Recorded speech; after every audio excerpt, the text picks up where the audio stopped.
All right. And Or so what starting. we'll usually do is you can put it on your channel, let it be their bit, and then at some point in the future, I'll put it on my channel. That helps people find your channel a little bit more easily. So Oh, that's very kind. How much time do you have today? I can go a couple hours. Okay, that's good. I recently listened to your interview with Christian Baxter, who I met 2 days ago in a Oh, live stream. really?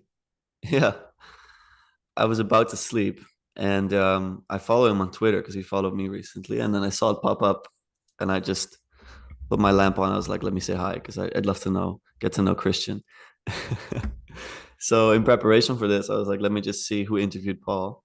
And Christian did, and he did it excellently. Yeah, he did. And That then was a I good talk. discussed, yeah, very well. I spoke with Aaron about it because Aaron knows you a bit. And I was like, what should I do with this talk? Because Paul is an open book, you know? So a lot of his life is already known. So what you even going to interview him about it? And You should tell people that Aaron is your brother. Aaron's been on the yes, channel. yes, Aaron was at the let's Breakwater, clear some things and up. that I'm really sorry to miss this next Breakwater event. I have a son who's getting married, so I can't make it. But Yeah. I'm, the Breakwater, keep an ear out because it's at your father's place, right? Yeah, so that's the idea. I have a similar problem because I'm getting married myself just before it. So I might be on Oh, honeymoon. So we'll see. But hopefully, that's a good reason not to be there. so so yeah, at first I thought I'm gonna interview you, but then I realized probably that's not even that interesting.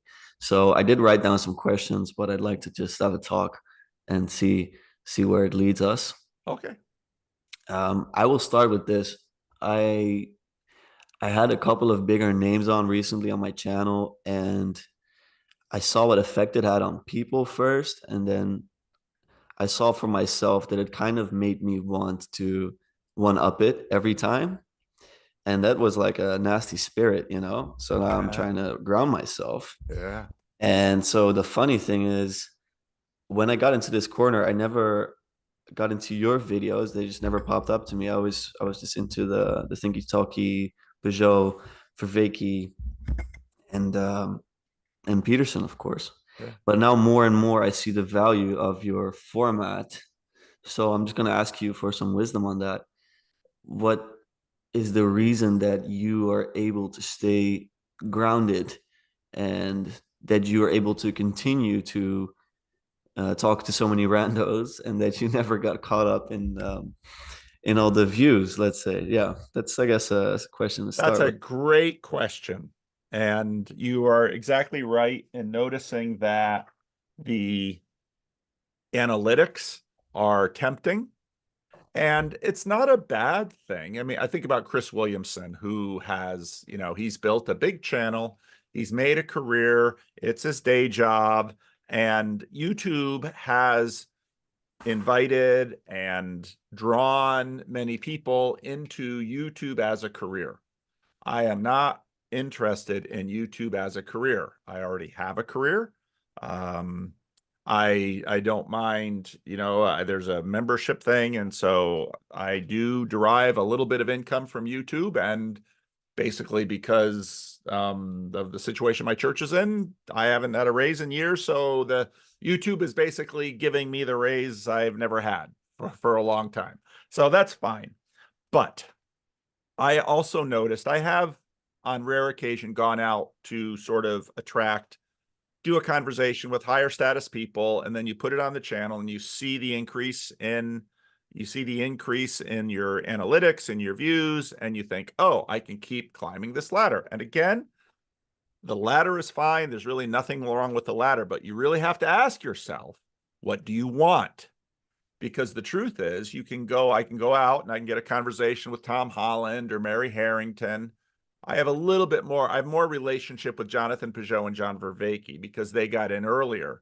But what tends to happen is that Dunbar number is there, and either your community is going to move around, and let's say someone like Jordan Peterson, his community moved up a hierarchy, and that's fine. You can have a community of high status, elite people around you in whatever hierarchy you've moved up.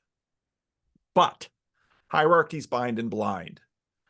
I remember this during the Bernie Sanders campaign. When Bernie Sanders first sort of ran for president, it was made a big deal of that he pumps his own gas, he shops for his own groceries. Hillary Clinton, didn't pump, she hadn't pumped her own gas in years. She hadn't bought her own groceries in years. I mean, in Europe, you can sort of translate this. In America, pumping gas is just sort of what every man has to do, or every woman. So you just rise up these elite ranks, and to a degree I have, but my hierarchy's been pretty low. And part of why I never wanted, and part of why I really try to keep living stones alive, is just for me, in that I love doing this local work. I love, like, we were late getting started because the ladies' Bible study, the women's Bible study is starting, and I have a nice piece of cake from Marshall, and Marshall just explained to me how she got this recipe from a cookbook that was from her 7th grade class. Now, Marshall is in her mid 80s. And so that was from 7th grade in Jim Crow, Louisiana. And she says, well, it's not quite as sweet there. I didn't put as much sugar in, and I separated it. And so what's fun about this is that when I eat this cake, I remember cakes from when I was young, because everything has changed. And I would very quickly lose all of these very rich relationships if I was divorced from living stones. And more of my relationships would be online, and my life would change. And again, there's nothing wrong with online relationships. It's nothing wrong with having a friend group in a high status hierarchy. There's nothing wrong with any of these things. In a sense, all of those things must happen, but I don't know that I want them to happen to me. And I'm older, but in your case, I think it's actually quite important that they not happen to you, Yeah. because you will very soon lose touch with the majority of human beings, at least even in your own. So the Netherlands is its own, it's got its own status hierarchy, but you will very quickly lose touch with an entire cohort and generation that's far larger and broader. And now suddenly you will know the masses by something mediated by screens or statistics, but it won't have the same kind of reality that this cake from a 86-year-old African American woman named after her grandfather. Everybody wondered, that's a strange name for a girl, but she was named after her grandfather. And so I know so much about the world because I am not, and it's not mediated by a status hierarchy. So that's part of the reason why I have the same temptations and desires in me. If a video does very well analytically, I get excited about it. But then suddenly I talked to someone that I know in this area who was on Jordan Peterson's channel. And he has sort of a little business, and it's connected with his YouTube and all of that, but it's not exactly his YouTube. So YouTube isn't his business, but he uses YouTube for promotion. And after he went on Jordan Peterson, of course, boom, up, all kinds of emails, all kinds of this, all kinds of that. It's fairly destabilizing. And, Jordan Peterson's life was transformed, and two careers he loved destroyed by dramatic growth. Sunday, we have our little 9 o'clock estuary at church, and usually we have 6 to 10 people there. And this past Sunday, we had 1, 2, 3, 4, 5, 6 brand new people, some of whom were visiting from out of state or out of the area, of course, drawn because of my YouTube channel. And it was a great meeting. It was a great meeting. And we could handle 6. I couldn't handle 60. That kind of growth, the only thing we sort of notice about that in terms of biology is cancer. So, for what, again, if Chris Williamson, he needs numbers. This is what he wants to do. He keeps reaching for higher and higher status people to interview. Great. Want to play that game? Play that game. But every game has its trade-offs, and I like the trade-offs that I have made with respect to, and hey, I was blessed with a little bit of initial growth early on just by timing and dumb luck, but I've also been blessed that the growth sort of flattened out, and I like the way it's grown, and I really enjoy it. So that's my advice. That's really good. I think maybe for Chris Williamson, it's also not a very good thing what happened, but I I don't know. I won't judge. I won't judge him because I don't know. I really don't know. I'm just glad it's not me. For me, it's also it's really I don't feel judgment for it, but I kind of feel a bit worried, you know, Yeah. because like you say, if it happens on the biological scale, it's cancer. So Yeah. if I understand reality to be fractal, then probably it's not a very good thing. No. But in It'll general, I be guess, hard. It'll be hard on your marriage. It'll be hard on your family relationships. It'll be hard on your friendships. That's like, if I wanted to talk to you before, I could just pick up the phone and talk to you. Now I have to get a Calendly appointment. yeah. I think that the more I started doing with YouTube, actually, the more also I started to ground myself into my environment. Um, it was more in the time that I was listening to podcasts, like, the crazy numbers, just Yeah. every day, all day. That's when I was more on board. But now that I'm engaging, I'm actually making videos myself. I find myself listening less and interacting with my environment more. So I'm happy with that trajectory thus far, but I'm going to try to stay grounded. And luckily, I have good people around me. Um, so that's that's good. But it's great advice. I'm very happy with what you're doing. For those who don't know you, you should probably mention you've been on Karen Wong's The Meaning Code channel a couple of times. You've told your story there. And so, people Yeah. can, if they're curious about your background, um, you actually have a very interesting background, given your father and your family life and your story. And we don't necessarily have to go over any of that, but it is a very interesting story. And I think your father's done and your mother. I don't want to cut. I haven't met her, but I think I've met her. But I mean, I think your father's done a rather remarkable thing in terms of crafting his family and trying to figure out um, all of the trade-offs in life, Yeah. and I think you and your brother both have been beneficiaries of that. No, absolutely. I don't mind talking about it a bit just for context because both my father and my brother also listen to these types of things, and they have also been on your channel. So that's pretty funny. But the background is that I'm the fourth child of six children in the Netherlands, and my That's a father big is a family in the Netherlands. yeah, yeah, it is. It's always funny when you tell people like what, but no, he's a theologian. At least that's part of what he is. He did a PhD in theology, but he didn't do the masters or the bachelors. He just handed in a master's thesis and they accepted him. But that's always been his biggest passion. And we were raised religious, but a lot of us ran away from that, um, raised in the Protestant tradition. And for a lot of us, that was either too boring or it got us to take religion, understand it in a materialistic paradigm, which will be familiar to a lot of you.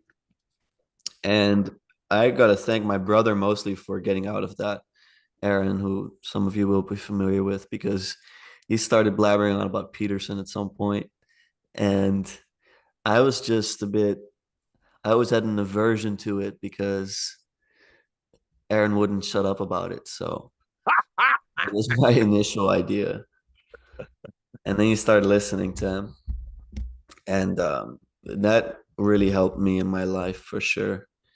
I would say that Peterson is the reason that I'm getting married and um, I got my life straightened out. But yeah, that's actually something I see with a lot of people. It's like when they encounter Peterson, their relationships get better and everything gets better, basically. Yeah. Well, But if if they listen to Peterson. It's Yes. hard to Yeah. can't just encounter. You have to listen and you have to try to Mhm. understand and integrate something. So yeah, Yeah. yeah. Yeah. No, so that's just a short version of where we are. I'm a university student. I study Egyptology.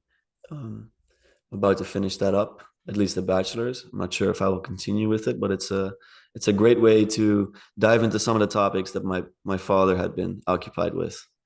Um, and it's mostly language actually, which I didn't know because I didn't really look at the description to my foolishness. He said, But "Oh, pyramids, hieroglyphic statues. That sounds cool." yeah, Oh, it's going to be a yeah, lot of basically. language. It's like 3 years. You think hieroglyphics are fun until you have to do it for 3 years. And you're like, what is this nonsense? You know? So, what have Which you I learned from it? So, what are some of your takeaways of studying Egyptology? that we don't know much of anything about Egypt. Um, and what we do know is not very interesting. We have some propositional facts. Yeah, it's just true. I'm sad to say. We have propositional facts about Egypt, and that's fun. We have some historical record, and that's pretty fun. But Jonathan Peugeot says it pretty well. He says we have no idea what those things actually say. Like you can translate the text, but the symbolism is so far from us. The Greeks you can understand partially, but the Egyptians they're so far from us that yeah, it's not really you don't get a lot of meaning out of reading those texts, sadly. Interesting. Yeah, until you do it for three. But to be fair, like I wanna be fair to what I did. Like it's interesting in its own right. Some people get a lot of meaning out of it, but I have a deep hunger for wisdom as well, and not just archaeology. And I think people that are more geared toward the materialistic side of Egypt might find it super interesting. I mean, the structures are insane, like unbelievable. I understand why people think that aliens made them. It's crazy, and I don't think even now we have good explanations for how they did that. But it's also not very important to me. I thought it was important when I started, but then my So, relevance. so you're about to finish up your degree. What do you want to do next? Well, I was thinking about perhaps pursuing a degree in Latin America studies, simply Oh, because I speak Spanish and I'm learning Portuguese from Brazil. And it would just be a bit of a broader master to give me some chance in the job market because you mean the market for people with a bachelor's degree in Egyptology is just not off the charts? it's not off the charts. It's there, but I Oh, mean, it's not off the charts, no, sadly. But it's a funny thing. Like people go in, and my teachers told me at the start, like maybe 2% of you is going to become an Egyptologist. Most of you will give up or do something else. And it's what happened. I'm left with one person after 3 years. Um, so yeah, that's where we are. But so why honestly, Latin America? why Latin America? I guess it's the minor I'm doing. I do it in Latin America studies, and it's always pulled me. After Egypt was my biggest fascination because Okay. I think that the ancient civilizations there are extremely interesting because it's understudied and it's understood. I don't know if Yeah. that's an English word, but that part is already interesting. And then the recent history is also fascinating because to me it seems like the more I study that, the more it seems like a more extreme version of what happens in Europe and in the Mm, US. Like this, they swing from left to right like crazy throughout the history, and it's extremely bloody and violent. And it's just intriguing for me to understand. They recently elected a libertarian president in Argentina. It's like, how does that happen? Like that would never happen here. yeah. Our libertarian party has two people and nobody knows them. Like we don't know about those ideas. So it's just Latin America is just to me it's very interesting from a distance, but It's a very big place. yes, mostly there are a lot of problems, and I think I'm happy to help think about problems that require solutions that actually help because I went into Egypt because of curiosity, but I'm thinking more about Latin America because of responsibility, I guess. But yeah, I'm not sure about that, that I'm gonna do that. I might just start a job. Have you visited much in Latin America? Have you Oh, been? not at all. This is how I choose what I study. It's just I need to have the smallest reason to do it, and I just do it because it's intriguing to me. I also haven't been to Egypt, if you're wondering. But I don't want to get off track. I don't want Maybe to get you off. should study lunar studies because the group of people who've actually been to the moon is very small indeed. Yeah, So yeah, no, absolutely. But no, so I yeah, the day nobody warned you about the danger of interviewing me unless you have a firm idea of where you want to go, you'll wind up with me interviewing you. That's the way these things always go. So oh yeah, that's yeah. You go all the way back to my conversations with Peugeot. We're just gonna have a conversation. I'm just so darn nosy and questions pop up immediately. So I'll I have the if same. you let me, I'll run the train. So beware. I'll be aware. I try to center us when we have to, but I do know. Like for me, it's like I know where I want to go with the important stuff. People Okay. ask me, but people think that the career is the important stuff. For me, it's like number five or something. And I should mention that I owe Lucas a debt of gratitude too, because when I was in Amsterdam, you were part of that small group of people, and that lovely mother and her long-suffering baby. And we walked all around that city on a very rainy day, and I couldn't believe how well that baby did and how patient that mother was. And that was a that was Yeah. a that was a fun day. So that was a I good took a day. lesson from that baby because that Yeah, baby knows sign language, that's and I right. That's right. started using it. So this is more. This is done or something too much, and this is where. But So it's sometimes great I use when we got on the boat, that baby starts. yeah. He had a chance to wander, and it was fun. It was a It fun was day. ready to go. Yeah, What is your impression of that actually? The Netherlands. Is this the first time you visited, or had that you was been the there second before? time. It was the first time I'd been in Amsterdam. Oh yeah, you had an But interesting impression of it, I think. So let us know. well, that for me, the Netherlands. So the Christian Reformed Church in North America, so many people were immigrants that the Netherlands, for many people, became this fabled place, and it has its own reality in the Dutch immigrant community. And there's both positive and negative because a lot of the people, so my ancestors left the Netherlands in the 1890s, but then there was another boom after World War II, and a lot of those immigrants went to Canada and the West, California. And so, there was sort of a nostalgic bit about it, and there was sort of the cohesive thing in the Christian Reformed Church. We like Oli Bolin. Um, you know, there's this great story in New Jersey when one of the elders from my church that I grew up in got on an airplane and noticed that a lot of the people on the airplane were from the Christian Reformed Church in New Jersey. So he gets on the airport and he says, "I'm Banal," and of course, all you could just see everybody who grew up in the Christian Reformed Church because they knew what Banal meant, and nobody else in the airplane would know. And so there's all this little subculture interest in the Netherlands, but there was always a a negative um, there was always sort of a negative thing about it too, because many of the people who came to the United States, joined the Christian Reformed Church, were fairly conservative in their religious posture.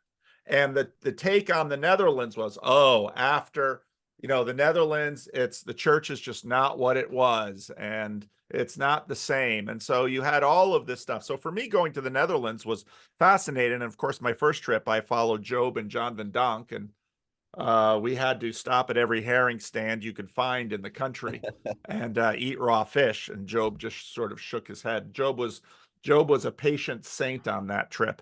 And then so the second visit was different because I didn't have Vendonk, and spent a lovely time in The Hague with Eve, and visited her lovely church there, and then on to Amsterdam, and also stayed with Ferdy and Cassidy, which was awesome because I could see another aspect of the country. So for me, just kind of my awareness of the country just sort of slowly continues to grow. And it's fascinating to me how the Netherlands, this tiny little country, is such a potent, interconnected uh thing in the world. It's really a quite fascinating thing. And your father, I mean, I always, when your father talks, I always listen to him because he's also got a ton of wisdom and He notices a lot of things, and so I always listen to him when he talks. As I learn a ton from him. So for me, going to the Netherlands is just absolutely fascinating. And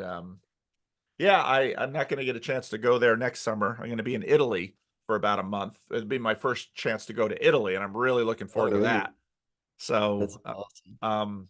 but I've been in Europe twice, and most of the time I've been in the the the UK and the Netherlands, and then just in and out of Germany quickly. So I really haven't gotten much of a chance to get to know Germany either. So I'm really looking forward to this trip to Italy because, oh gosh, Pompeii, Florence, Rome, Venice. I'm going to try and cram little bits of all of that in. So I we'll think the see. countryside is the best, to be honest.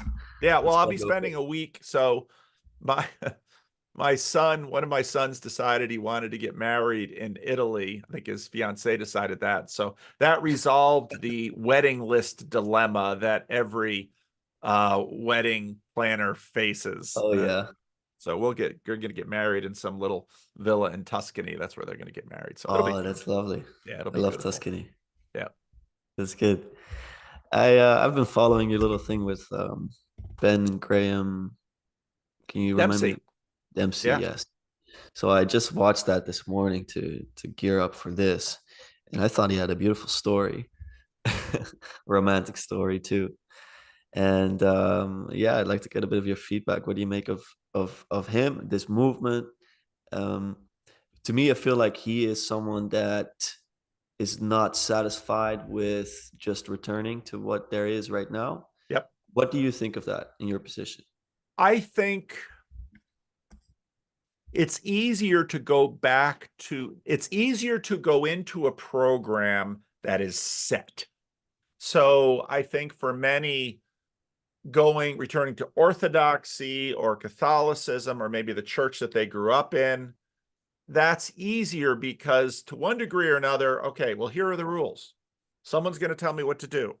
I don't have to make all of this stuff up. I can just follow this project.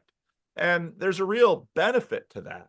But as you said, there are many people who say, that's not really for me.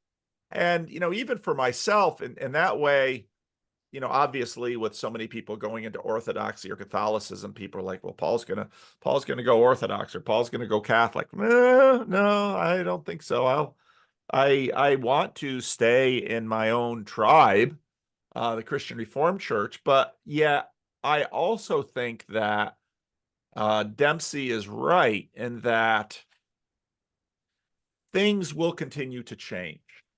And I also think that for many who's, let's say, are doing Orthodoxy, they are going to change Orthodoxy too. It's going to go both ways. It always does.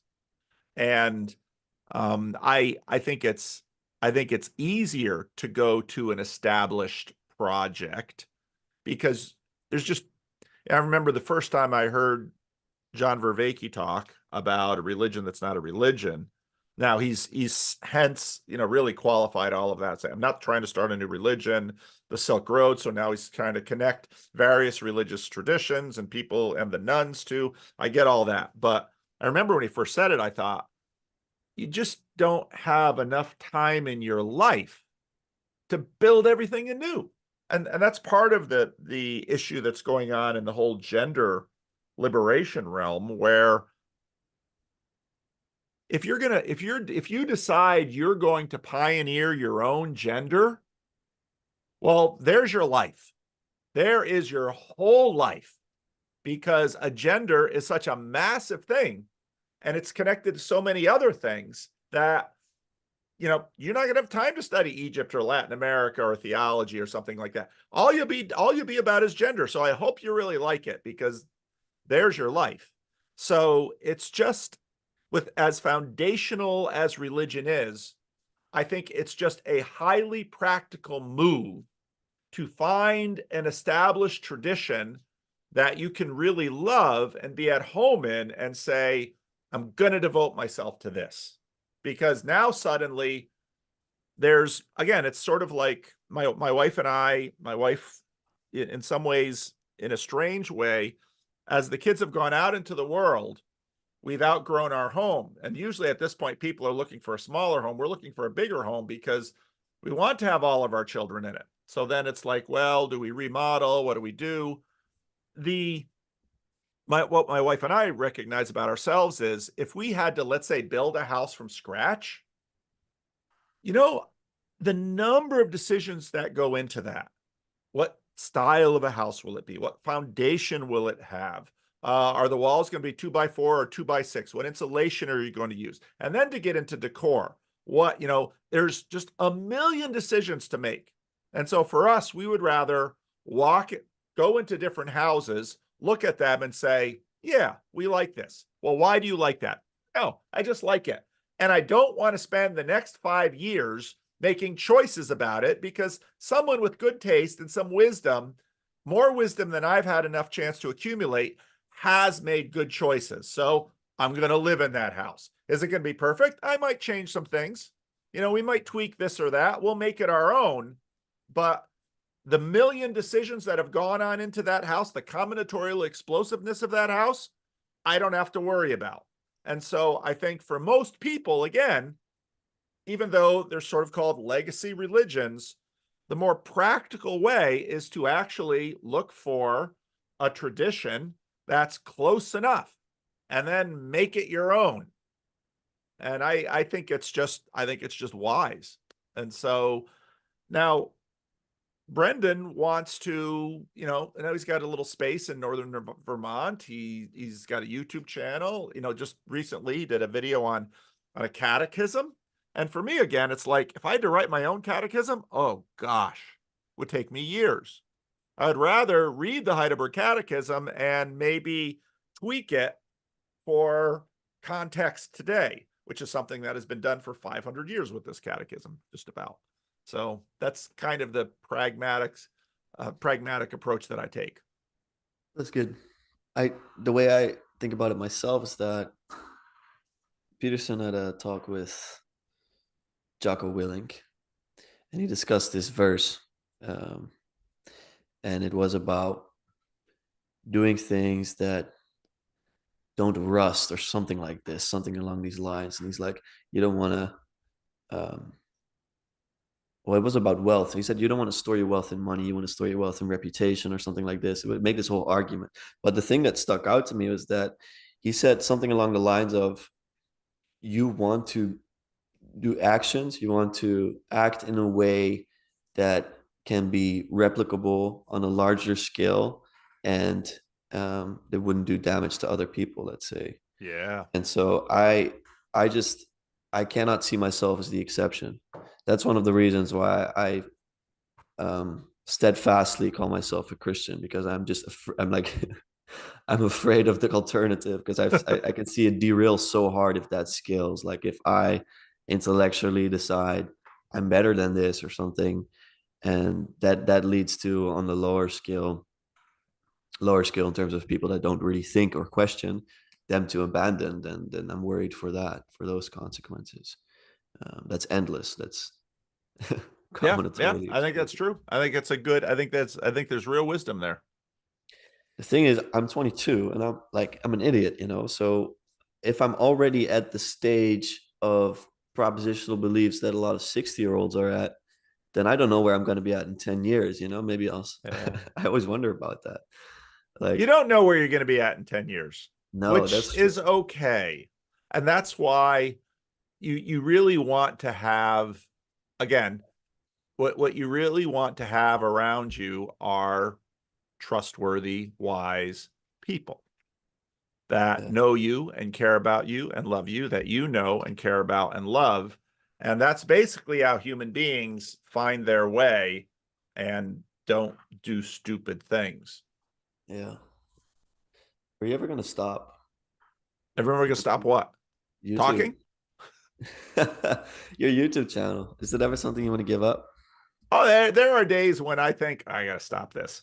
But those are days when, um, again, going back to what I said earlier, I do want to prioritize my real life. Yeah. And the virtual life is good. And I got to be careful here because Grim Grizz is going to watch this, and if you too harshly demote the virtually not alone, he gets upset and he says you're devaluing something that is real. And I would say it's real enough, but the beyond the screen is better. I will obviously stop someday. I don't know when. I will stop when I have a reason to stop. Yeah. I've found it useful. I've found it helpful. It's dangerous in some ways, but there's no reward without risk. Yeah. So I'll stop at some point, but you'll know when I stop because I stop. Yeah. There might be a pause at some point too. That could happen. That happens in life too. So Mm. who knows? The thing I think about sometimes is with this little corner, it is such a specific digital space with specific people. It's nothing like the church. It's nothing like a real life community. Also in the way it's divided by gender, where it's like I don't know what the percentage is, but I think it's dominated by men, especially the more intellectual stuff. And that worries me a bit, especially if that's your only community. Um, so yeah, No, it that's the can't. main It thing that I'm shouldn't be like, your only community. And if it is your only community, make sure you're working on growing some meat space community. And which is why again, estuary is to me such an important thing because okay, maybe you can't handle the propositional beliefs of a church or something like that. You're going to need something that you can be around people and form community. And so maybe you can't tolerate a church, but maybe you can go to a estuary. we'll have John Van Donk in September here. I just saw in the WhatsApp chat, so that's Yeah, very exciting. yeah, yeah. He'll be shilling that estuary as hard as it can be, as hard as it can be shilled. I wonder if he'll let us do it in Dutch. It would be funny to see. I hope so. I hope so. But you Dutchmen, your English is so darn good. Um, Yeah, I don't know it, where that it comes from. it's really interesting because in a lot of ways, when I look at the English of the Dutch and the English of the English, your English is way more American than the UK's English. It's Yeah, very interesting. I think that's TV. You know, we grow up with American pop culture mostly, Yeah. especially my generation. Like I'm 22, and from age 6 or 7, I was just immersed in America in terms of Hollywood and Yeah. like all the TV shows and the video games also, especially. Yeah. Um, Not as much British.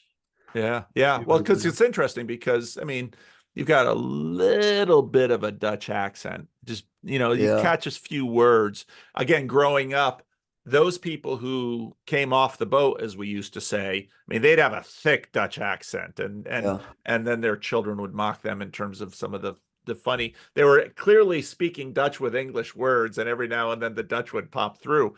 But I mean, an American might listen to you without paying much attention and just simply assume you're American. yeah. That's also. It's funny when I just started listening to podcasts. I was 18 and listened to a lot of Southern American, well, Southern USA, and I had that accent. I had it. I listened to old stuff of myself. It was crazy how quickly you're influenced by that. Yeah. And now it's Yeah. kind of like leveled out to a more of a neutral accent. Also, I live with my partner. She's French, so we speak English together. So I barely actually speak Dutch unless I have to. Um, so yeah, it's actually changed over the last 2 years even. It's funny to see. It's really that's an amazing thing. That's an amazing Yeah. thing. Let's talk about New Ageism and psychedelics Okay. because that's something I've never heard your opinion about, but not fully at least. Hmm. Then I have a fun question: is whether or not you would ever touch psychedelics or whether you have. I have never.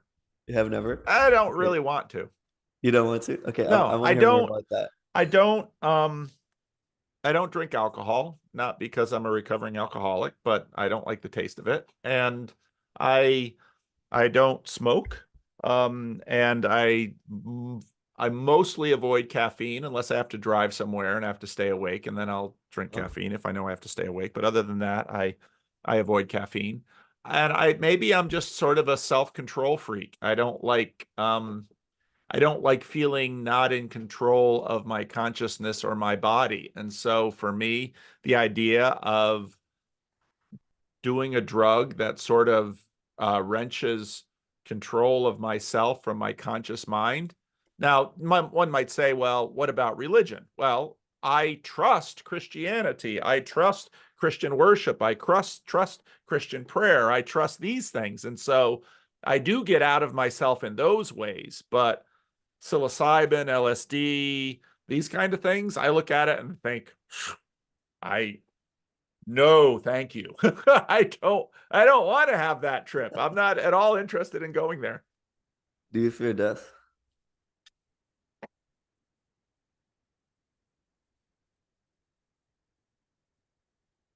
It's hard to know what you fear until you're facing it. So there was a uh, there was one evening when um I felt I don't remember what it was exactly. I never knew what it was, but my chest felt a little tight and a little bit of pain. And so I thought, well, they always say if you have this, you should, so did the whole thing. My wife, takes me to the emergency room. They strap me up, they do all this, and oh, you're fine, go home. But it takes about an hour to go through the whole process. And so then I was just sitting here thinking, my father died at 77 with a heart attack that was right out of the blue. My sister died at 53 of a heart attack that was right out of the blue. I am fully aware that I could follow them and I could die tomorrow of a heart attack. So when I was, sitting there in that ER strapped up to the machines and everything, and I was thinking, yeah, this could be it. How do I feel about that? I wasn't afraid. I wasn't afraid. Now that doesn't mean that there wouldn't be times when things would sneak up on me and make me afraid to die. I think that's just a very natural thing.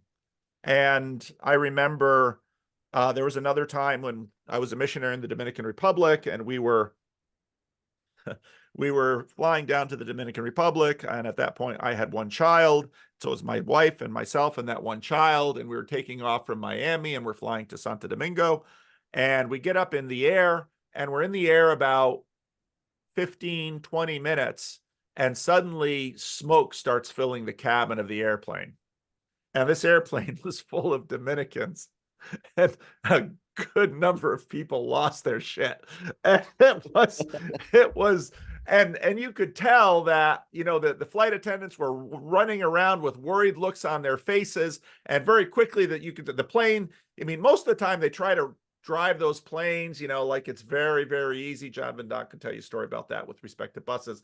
But whoosh, suddenly this big jetliner goes, whoa, and you can tell that we're heading back to Miami and something was wrong. And actually, by virtue of seats, I was seated a little bit apart from my wife and my son, because we'd always look for empty seats, and because he was small for a child seat. And I just kind of looked back at her and I thought, oh, this could be it. This could be it.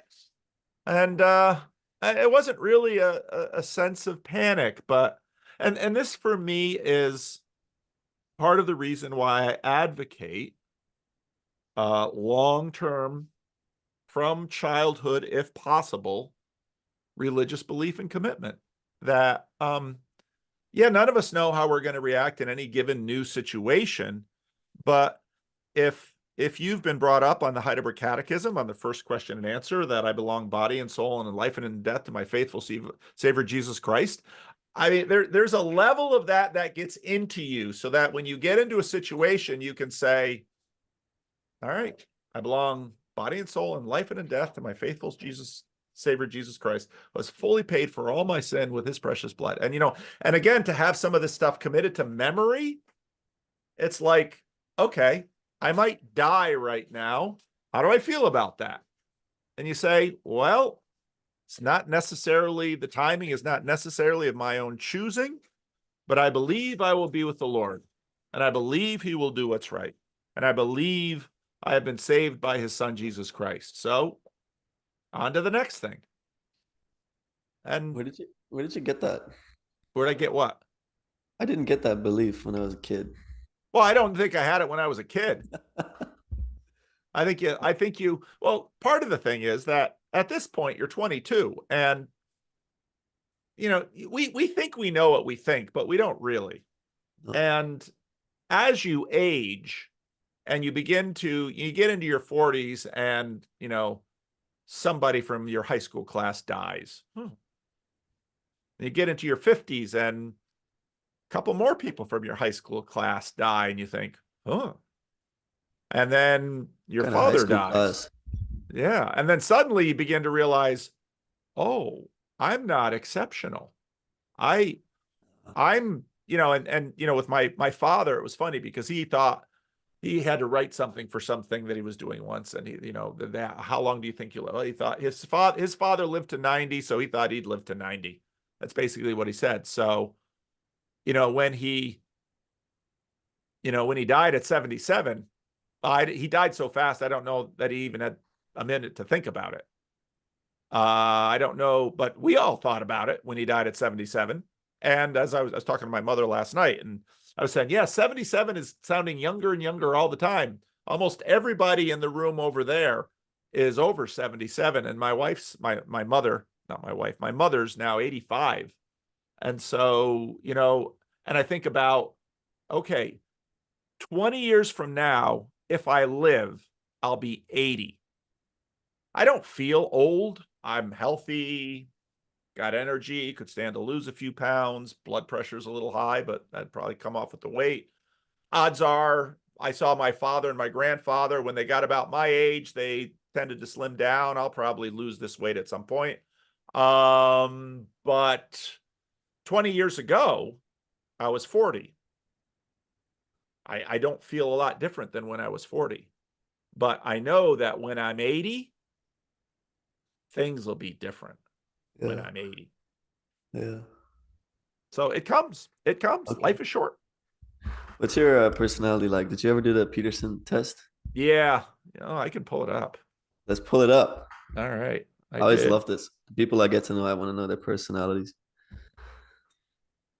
First thing I That's did, I always yeah. pause when I do this, because it's like, is this like giving out my social security number? Let me see if come on, thing.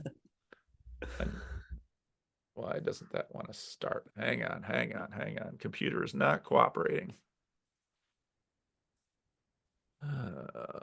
Yeah, so for the people at home, if you've done this and your partner hasn't, do it with your partner because that's extremely helpful in my experience to do that timely.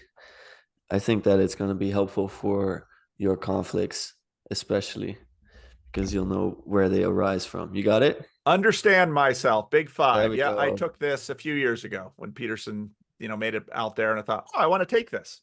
I haven't looked at these numbers for a while. All What right, you which got? numbers you want? I want the big numbers, the big five. You got Okay. them? Openness, Oh, okay. 95%. I was gonna say it's high. Conscientiousness, 85%. Oh.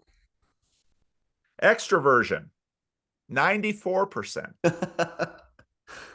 Ocean, A. Let's see. Agreeableness, is that the A? Agreeableness, 61%. Ah, yeah, So that sounds about right.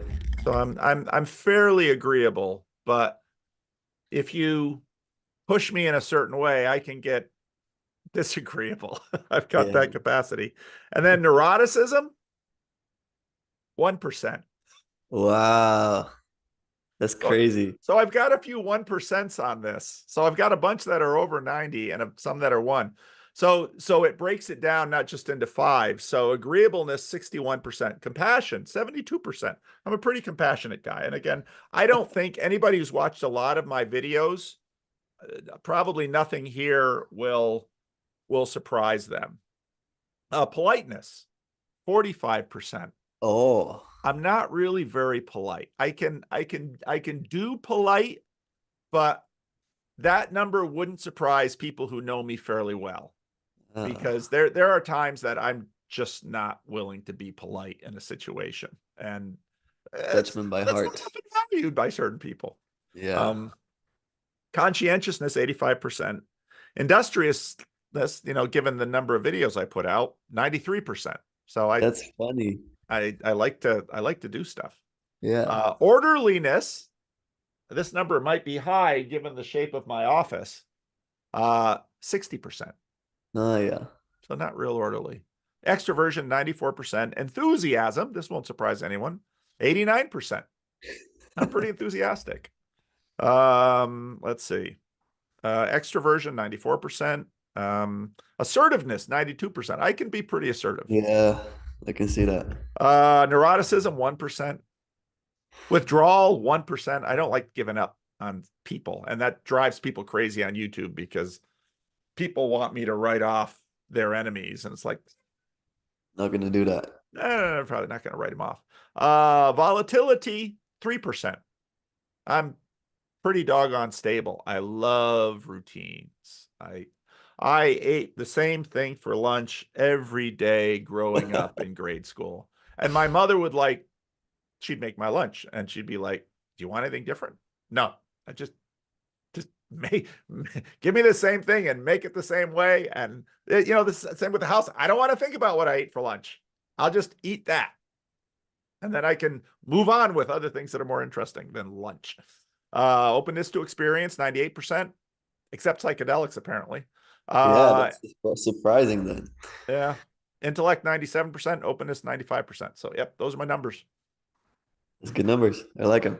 Yeah, they're really good numbers because they're very happy numbers. And I noticed long before any of this that I looked around and I thought, gosh, I'm the happiest person I know. I look at all other people, they're miserable and they're doing all this other stuff, and I'm just happy. So I can't take credit for it, but according to Jonathan Haidt, I won the cortical lottery. So happy am I. How do you think? Do you think in words or images or both? Well, both, but probably more in words than images. Oh, yeah. Yeah, I'm fairly word based, but I do, but that's, yeah, yeah. I like words. I like playing with words. I like finding the right word. And when the right word appears, it's like, oh, that's nice. It's the right word. Yeah. So yeah, that's why I like Grim Grizz, because the more you watch Grim Grizz, the more you realize that dude is a hound for the right word. And I can be fast and loose with details. And so sometimes when I do his branding, I get the wording wrong. It's like a church father getting a doctrine wrong. Grim Grizz just will not have it. He's all about the exact right word. So First time I heard the name Grim Griswold, someone asked me, "Do you know about Grim Griswold?" I was like, "What are you talking about?" And I saw the first video like a couple months ago, and the way it was edited, it was like masterful. It was crazy. yeah. And There's real he genius synthesized as there, well. but Yeah, it's not easy. It's not easy to figure out what he's doing right away, and it's not always easy to sort of track because he yeah, jumps. But yeah, it's what he's doing is genius stuff there. It really is. It's yeah. powerful stuff too. It's lots of mind control, even though he, covers it up with his savings throws. I'm not fooled. Yeah. You got favorites in the corner. Yeah, and that's just it. And it's a funny thing too, because God is no respecter of person, so he's fair, but he also has favorites, Of which is course. a funny thing. Yeah. Do you think that I don't know where I heard this, but like this idea that God loves people that walk away and then come back more than people that remain, like the sheep that runs off and the sheep that then comes back. Do you think that there's more love there? There's truth to that. I think the more love or less love is probably uh prone to overreach. I think God's love for the lost sheep is powerful. And I think again, I mean, story can better capture these kinds of dynamics than, let's say, prose. And you look at Luke 15 in the parable of the prodigal son. So who does the father love more? The younger brother or the older brother? And the thing about love is it's not really just something you can put on a scale of 1 to 10, because there are lots of different kinds of loves. And of course, the Greeks knew that. And so the love that the father has for the son who runs away, and the love that the father has for the son who is there. And the story has both. And so he's not going to, again, if you read Kenneth Bailey, who's written how many books on that parable, he is not going to let the village elders keep his son away. He's going to make sure that his son can come home. But then when the older brother stays in the field, out in the field, away from the father, the father goes out and gets him and says to him, all that I have is yours. He says, I love you too, but don't pit my love for your brother against my love for you. They're not exactly the same loves because you're not exactly the same people. But don't pit those loves against each other, because that's a common human thing. I mean, children can get jealous about parental relationships with other children. Spouses can get jealous about parental relationships with children that are even theirs. And of course, when for a stepchildren, that's just the way things go. Yeah. But Yeah. so don't pit the different kinds of love against each other, because that then basically denies God and each of us the uniqueness of a relationship between two unique individuals. Yeah, that rings true to me. Sometimes I'd ask my mom, who do you love the most? And she'd get really upset. I would press her on it. But I know it was Aaron. I always know it was Aaron. Come on. Well, all the kids always know who they I know love the exactly. most. Yeah, Yeah. the kids always know.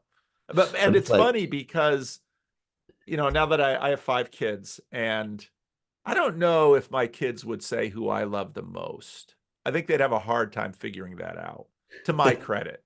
But they do all know that we love them all differently, because they're all different people. mhm. And, I think about, let's say, myself and my sisters and my mother. I always say, yeah, I'm their favorite. It's clear that I'm their favorite. I'm the only boy. So, I got that leg up on them. But I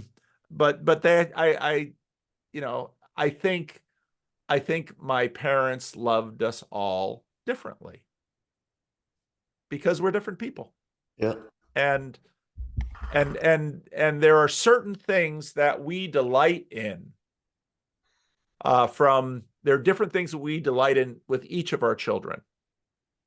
Now, I think the story of Isaac and Jacob and Esau is a strong biblical injunction.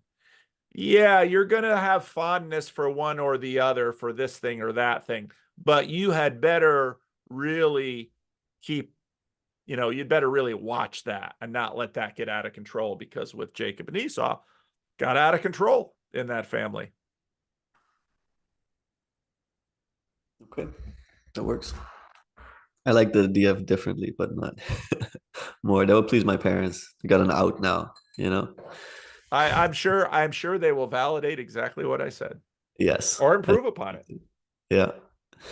So Paul, Christianity, is that something that you think is potentially an answer for everyone, meaning that any person in the world could potentially be part of the church? Anyone? Oh, that's a big question, because that question connects up with questions like universalism and hell. Oh, Because, the Philippians 2 says every knee shall bow. All right, what does that mean? It basically means, what's that? what Brandon wrote on on the wall at his school. Do you remember he said that in his story? No. He was at his public school and he said Oh every yeah, yeah, he wrote that down. yeah, yeah, yeah. That's a great story. That's a great story. Um, Just imagining this 7-year-old kid just like sorry. it's the Christian anarchist in him. You can imagine Nate Heil doing something like that too. Um, I, so Philippians 2 basically says that everyone will be forced to acknowledge the godness of God and the role of Jesus Christ. I think that's what that verse says. Now, how everyone will take it and how, what kind of respect God will afford his image bearers. I mean, part of what's going on now, I'll say it this way.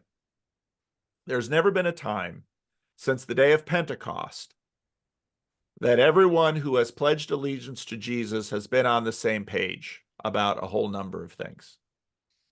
Paul and the Judaizers.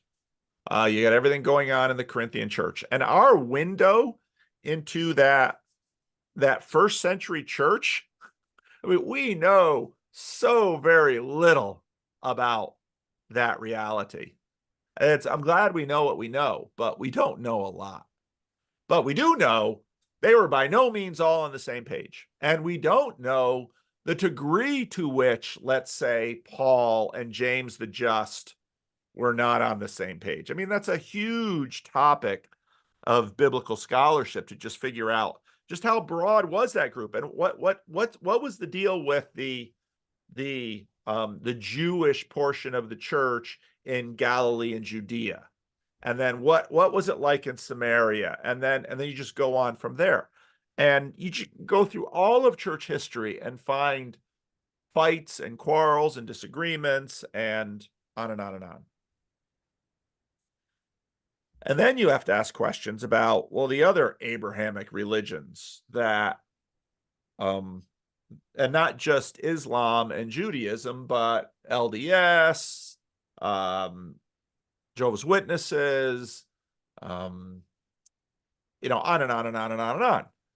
And then you bump into Tom Holland's thesis, and I think he's right, that basically Christ has been reworking the cultural code of the world. And in one of the sneakiest moves ever, the so-called secularism injected a lot of Jesus code, not only into the nations that these Western European, often Protestant nations colonized, but Jesus even infected Buddhism and Islam and Hinduism and Jesus is the sneakiest human being that ever lived, because he's gotten his stuff all over the world. So maybe the great Abram Kuyper quote that there's not one square inch of creation over which Jesus doesn't declare, this is mine. We might alter it and say, well, there doesn't seem to be one square inch of the planet that Jesus hasn't snuck in and inserted a little bit of his cultural code one way or another. So now when it comes down to, just like with everything in this world, and we can say that word again, combinatorial explosiveness, when it comes down to any given individual's relationship with the church, suddenly we have to deal with, well, what on earth are we talking about with respect to the church? Because, ever since the Protestant Reformation, we've sort of had the invisible church, and pretty much everyone is very Protestant these days. Unless you're an Orthodox person that says just orthodoxy and nothing else. Okay. And then I would pause them and say, okay, and you want to get any more specific with respect to your orthodoxy? Yes. Not the Russian Orthodox. Maybe not even what, and so again, it just gets crazy. So, and even before Luther, I think part of what happens with differentiation is it causes these forks that, as you know, Tom Holland and Dominic Sandbrook were talking about Martin Luther. I mean, in some ways, for most people in Western Europe, it was just the church. It's just the church. It's just what it was. It wasn't the Catholic Church or the Orthodox Church, and then the Lutheran Church and the Anabaptists and, you know, the Reformed and on and on. So this is a really hard question. I don't think I can answer it, Okay. but all of those things are in there. Yeah. Yeah, I guess I wonder, like, is there a way to God without Christ after the reincarnation? Is that possible? Or incarnation, I should say. Well, I think, you know, I just did a video that not a lot of people watched where I took a clip from that Dempsey conversation where the first interaction I ever had with a podcast was out of a UK church. They were into podcasting early, and I listened to them, and I really enjoyed it. They were good, and I sent them an email, and because you know you have this dynamic where kids all over, I don't know if they all over America write letters to Santa, and then there's this old movie Miracle on 34th Street where Kris Kringle is on trial, and his lawyer is going to get him off the hook by proving he's the real Santa Claus, and some wags in the postal service see the thing on the news and says, "Oh, Santa's on trial. We got all this mail piling up in the mailroom. Let's bring it out of the courtroom and deliver it to him." And so then the lawyer does a faster and says, "See, this proves that he is the real Santa Claus." And so I wrote this podcast and I said, you know, what does God do with poorly addressed mail? Well, what is poorly addressed mail? A mail addressed to Allah, mail addressed to a God, you know, a power higher than myself, the God of AA, you know, Hindus and, well, Buddhists don't always have a conception of God, so they don't send a lot of mail. Bruce Almighty played with this idea a little bit. And so, and I think the AA, that quote that Chad hit on from the big book was really good, because the AA book basically said that God is not above opening mail that's poorly addressed. I rephrase it that way. And that if someone, given whatever revelation that they have received, sort of turns their eyes to the heavens and says, if anybody's up there, will you listen to me? And I think God says, I'll listen to you. And God does that with his Christians too. We say, okay, well, we are addressing our prayers properly. Say, Lord, are you listening to me? Yeah, I'm listening. I might not do what you ask me. I mean, the Psalms are full of that. Lord, why are you so far off?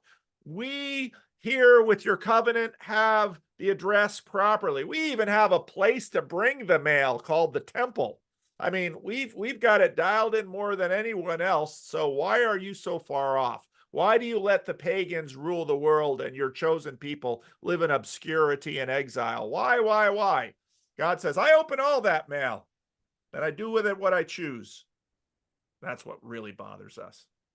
In your formulation, then, is Christian letter the most correctly addressed to God? I think so. Okay. What other answer? This is my first conversation with Dempsey. What really surprised him, he's like, well, why do you believe the Christian miracles, the biblical miracles over the Islamic miracles? Because I'm a Christian. Anyone not knowing me would say, well, it's because he's a Christian. So I'll just take that answer. It's because I'm a Christian. It's how I've been formed. How else would I think? I accept it. You know, it's the monarchical vision that imagines, well, if I were born in Scandinavia in 1932, I would do. You have no idea who you would be, because you wouldn't be you. And the degree that you can sort of mind read another human being after you've been married 35 years, see how well you can mind read your wife. On one hand, you know it really well. On the other hand, she's always surprising you. So if I were a woman born in Africa in 1830, I think I would. What do I know about women in Africa in 1830? You know how big Africa is? I mean, there's all sorts of foolishness that we talk. So when people say, well, why do you talk this way? Well, I'm a Christian. How else am I going to talk? I am me. I'm this one person right here. born in a year to certain parents with a tradition, with an education. Of course I talk the way I talk. I can't talk any other way. Yeah, see, I try to. The thing is, I don't know if I'm allowed to call myself a Christian because I'm just so aware that um, Allowed by whom? Is there the Dutch Ministry of Christian Identification? I doubt it. I doubt it too. You see, the thing, Paul, is like I think about it that I don't know the other traditions, especially not from the inside. So how could I know that my letters are better addressed than theirs? Especially when I see some wisdom exuded or a lot of wisdom exuded from people within other traditions. That's my only thing. And I know that propositionally, of course, we clash with Judaism and Islam, but I'm just so aware of my limits to my knowledge. And of course, I have faith. Um, but yeah, Oh, that's yeah, I just totally get that. But again, that's sort of once you come to terms with the monarchical vision and what that's going on with that, once you sort of see it for what it is, then you can more easily just give it the finger and say, no, I'm not gonna play that game. I can, if I'm in relationship with someone, but that's much more personal because again, it's like, okay, I try to get my mind around Islam.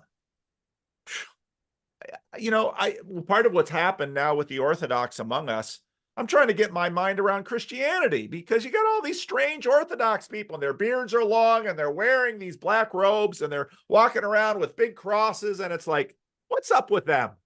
Well, they're Christian. Okay. I still don't know what's up with them. So then I read a little bit, but maybe Seraphim Rose. Okay. So I know a little bit about him, but is that true of all Orthodox? Then the more Orthodox I talk to, I realize, holy cow, there's maybe not as many different variations of orthodoxy as there is of Protestants, but there's a lot. And, how well can they actually intersect? And the fact that, the Russian Orthodox and the Ukrainian Orthodox aren't getting along terribly well, that says something. And so I okay, so then the question, well, the whole point of the Heidelberg Catechism is comfort and joy. And the reason that there's so much written about assurance of salvation, let's say, we'll use that language, is because it's hard sometimes. And this gets into the God number one, God number two thing, because, you know, God is God over all the earth. He cares about the Ninevites and their cattle. All right. So basically I just try to give up on trying to be God and say, you know what? God is going to deal with all of them, how God is going to deal with them. And because of what I believe about this God, he will do the right thing. So I'm not going to worry about it. And I have to worry about my relationship with him. okay. So what you have is not certainty, but you have faith. Is that correct? Am I correct? No, Because because you're leaving. but see again, you embed your certainty in this monarchical vision Okay. Okay.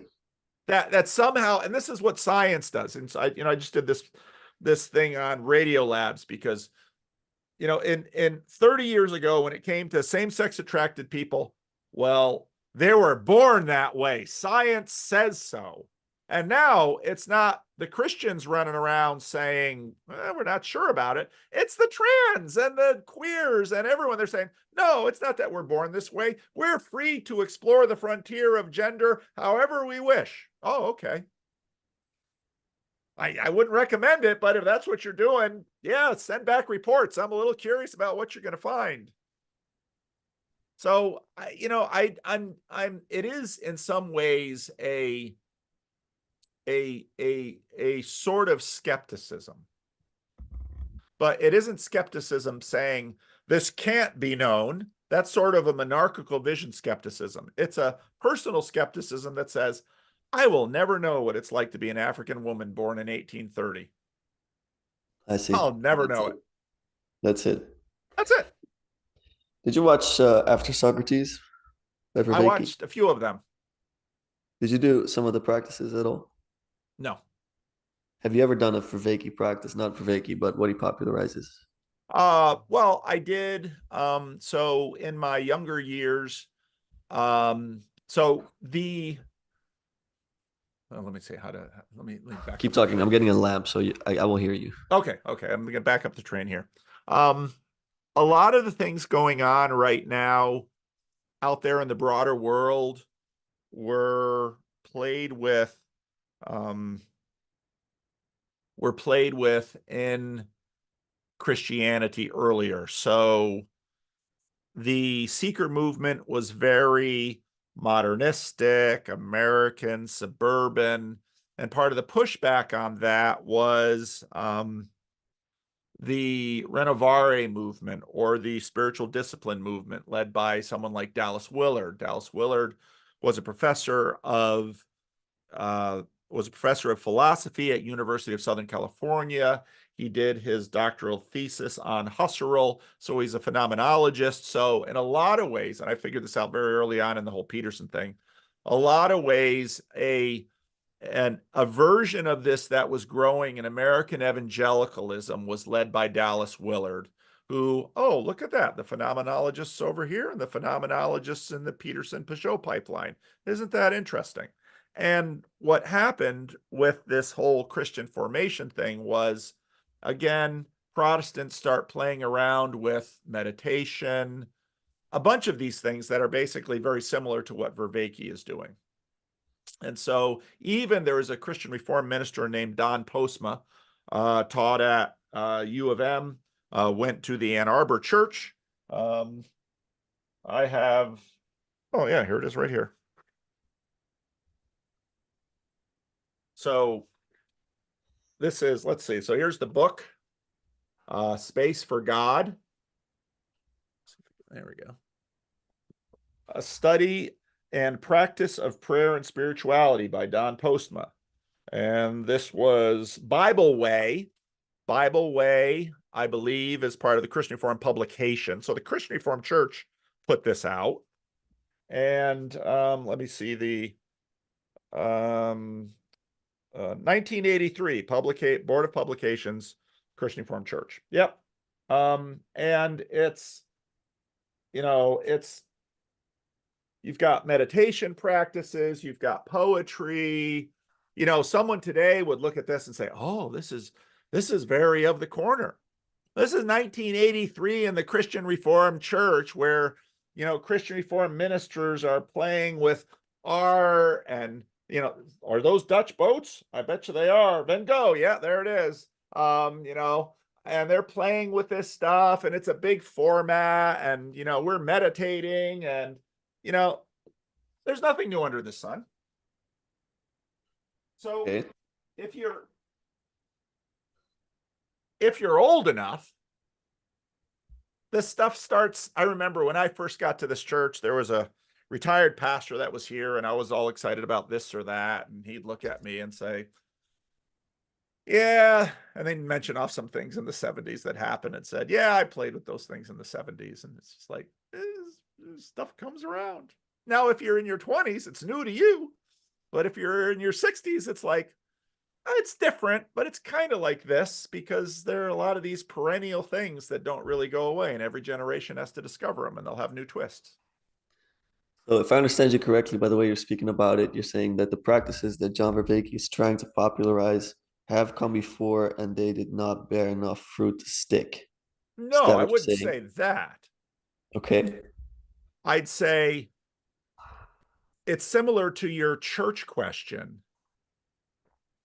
Not all these things are going to stick with everyone. Mm-hmm.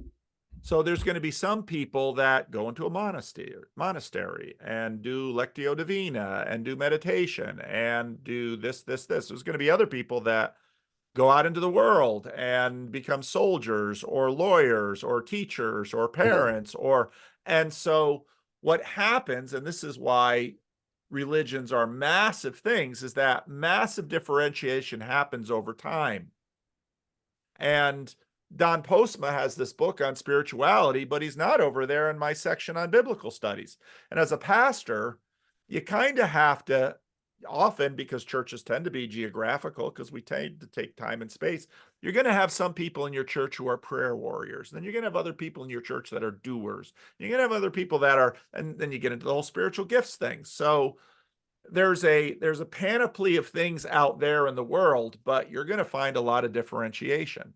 So when Vervaeke's meditation came along, and I'm sure there's plenty of new stuff in there that I haven't tried, but it's sort of like the psychedelic thing that maybe it would help me, yada yada yada. But I've basically over my own 60 years developed my own group of spiritual practices that are intended to keep me sane and keep me connected with my Jesus. And so that's what I tend to do at this age. It's like Okay. someone saying, you should take up smoking. At 60, I'm going to take up smoking? No, thank you. Maybe at 80, I could start, because the odds are that I would, whether Yeah, if I you're take there. up smoking in my 80s, it probably isn't going to really affect my life expectancy. So maybe I'll take up smoking when I may turn 85. That's good. So I asked DC Schindler about the meaning crisis, and I have a great admiration for him. And I asked him if he thinks that we should return to the church to answer the meaning crisis. And what do you think he said? Yes. And the It's Catholic Church. he said yes. I don't know. I don't know about Catholic Church. Oh, I know he's a I Catholic. have other videos that I can show you where he basically suggests that. I like him too. I haven't talked to him. He's a guy that it's like, yeah, it would be interesting to talk to, but and if I do, that'd be fine, because a bunch Yeah, of other people have talked to him. But maybe if I read a book of his or have a question or something like that, I'll seek him out. But yeah, yeah, if he wants to talk to me, I'm happy to talk to him. But it just doesn't. I would. It's more fun for me to, and I know, or people out there, and you know it yourself. I mean, you've been asking for this slot for a while, and I basically tell people, I say, well, if you're interested long enough, you're probably going to get the chance, but you might lose interest before you get the chance, and that's the hierarchy thing. But I would actually rather talk to a rando, yeah. because and you see this in the randos conversations, even though a lot of them aren't watched very widely. People are fascinating, like Yeah. the Brandon Dempsey story. I mean, what a great story. It's just a great story. But look at my big five. Of course I would like this. DC Schindler is potentially more mapped territory for me. Yeah, And okay. so what I really would rather have is my Dunbar number not stretched so thin. Because what do I have at Living Stones? It's a group of randos. And they're really interesting. They really are. So I talked to David. I had a lot of questions for him because his book is one of my favorites about Which one? Plato. Oh, it's about Plato. Plato's Critique of Impure Reason. I think it's Yeah. one of the most brilliant books I've ever read in my life. But I asked him about John as well. The same thing I asked you just now about the practices and what he thinks of them, and if they're an answer to the meaning crisis. And he said that basically he trusts John and he trusts wherever that leads him because he trusts the person. And I thought that was a beautiful answer. And I wonder if you trust John in that sense, to as a person that is seeking wisdom and meaning, that he's going to end up in the right place, and you trust that whatever he does bears fruit. Do you? What I'm about to say should not come as a surprise to anyone. I trust Jesus more than I trust John. No way. Yeah. I and John and I are going to have a conversation about this whole Hermes business. Oh yeah, I'm that's probably gonna be not as exciting. excited. I'm probably not as bothered about it as some people, although I I love John. I don't know John that well. I've never had a chance to spend extended peer. I've had some personal time with John off camera and at meals and such, but I've never gone camping with him or you know, done a little holiday somewhere with him where we'd get breakfast, lunch, and dinner together, and we can talk, and tell kinds of things that aren't going to be on YouTube. So, I'm not anxious about John with respect to his meditation stuff, partly because of I think the secular box, I think there is some spiritual safety in the secular box, but you can't push it too far. And so what exactly is happening with Hermes stepping into the conversation and saying, you're going to listen to me now? Oh, could be a lot of different things. So I've got some concerns for him, not really about him, but for him. I think the safest place in the storm is to be in the boat with Jesus. Now, you could be out there freaking out and saying to him, don't you care if we die?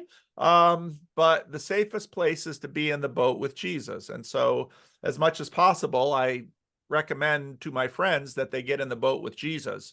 But it's their relationship with God is between them and God. And I've got opinions. I'll share them. I'll try not to be a jerk about it.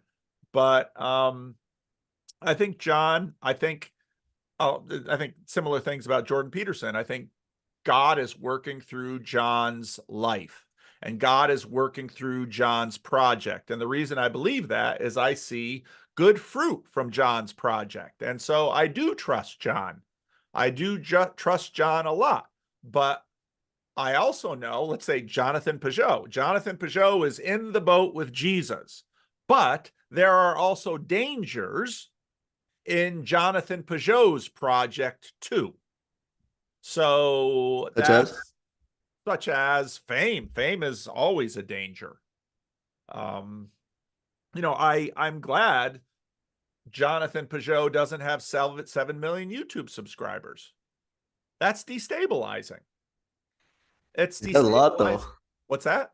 He's got a lot though. He's on like what, 200, Yeah, 200,000? 200,000. But that is a lot. It's like, as Christian Baxter said, channel that can't break 30. I think we'll break 30, but it'll be He'll slow break it. because these numbers really don't tell the whole tale. And there's a video I want to make about that, but haven't made it yet. But if you look at, it's really hard to evaluate influence by looking at the YouTube analytics that are publicly available.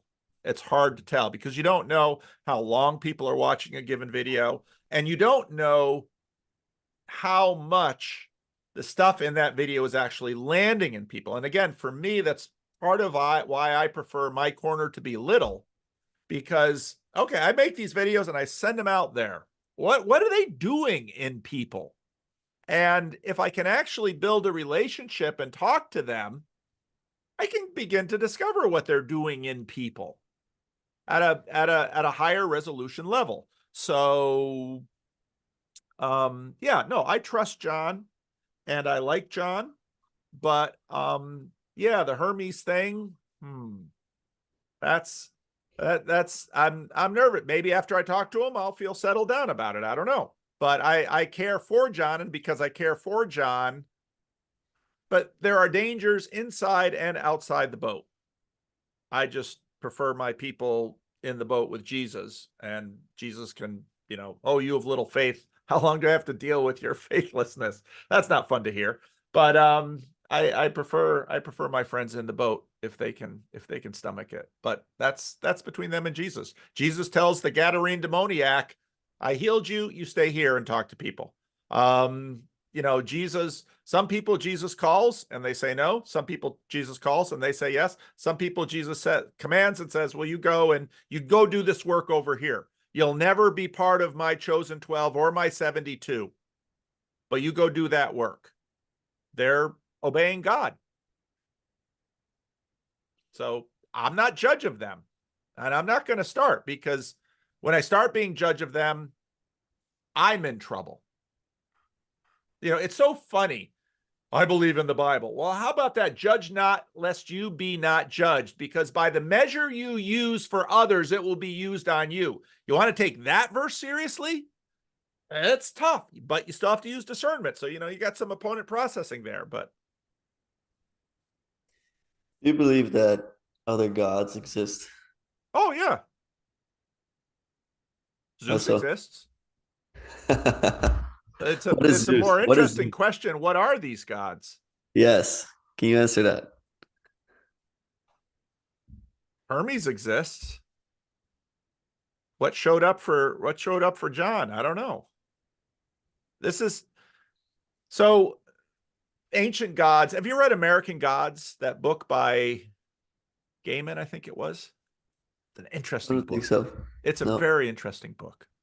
And I think he gets a lot right about what on earth these gods are. You know, the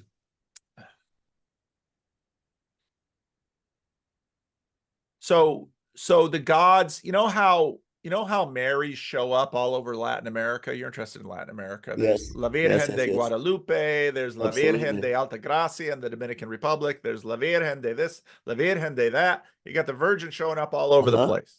Well, is it one virgin, or many virgins? That's not an easy question to answer. It is one virgin, but it's also kind of many virgins. Hmm. And the gods are like that in that, why is Eros a god? And at least in Renaissance painting, a little chubby god with a bow and arrow. Um, why is Eros a god? Well, that god takes us over. And so part of the difficulty that we have reading ancient texts is that we can only help reading them with our eyes. Now, everything that I said about, yeah, I only have my eyes to read with, but I can work hard on trying to, at least to one degree or another, and I think this is what Tom Holland has been helpful with, try to understand and have a little bit of humility about the strangeness. So, to what degree, so we can talk about these gods. To what degree are these gods immortal, or are they perennial? Perennial, how so? Well, Eros is perennial,